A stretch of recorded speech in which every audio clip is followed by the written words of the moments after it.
merienda. Siyempre, ang merienda natin mga idol ay galing siyempre ay hinango sa ating lugar dito sa Ilocos Norte.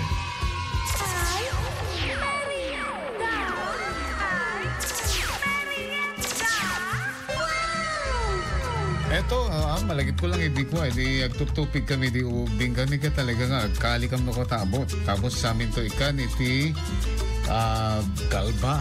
Sa amin to ikan ti bato. This time, hindi na ganoon. Nagagawin natin, tupig sa kawali na lang mga idol. Isang kawali lang ang kailangan lang natin mga idol. At saka malagkit na bigas. 2 cups at saka grated nyog at coconut and brown sugar.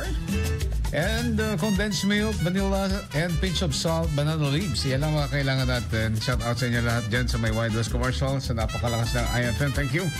Dyan din sa may Maribel Beauty Parlor, mga beauticians, magandang araw.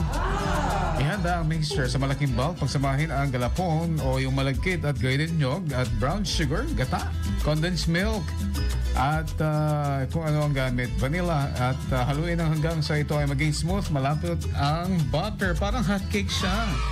Oh, pero mas malapot lang ang hotcake kaysa dito, di ba? Mas balot na sa dahon. Ibabalot natin. Ang bungo ng dahon ti banana leaves. Alright.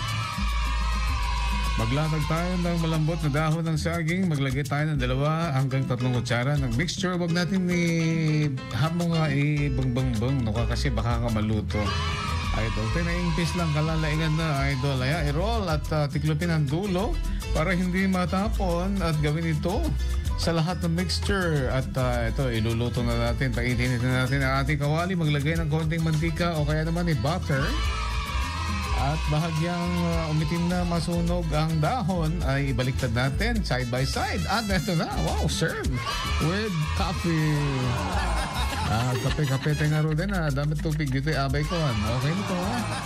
Ayan na ang ating ay merienda ngayon mga idol. Ang ating tubig sa kawali.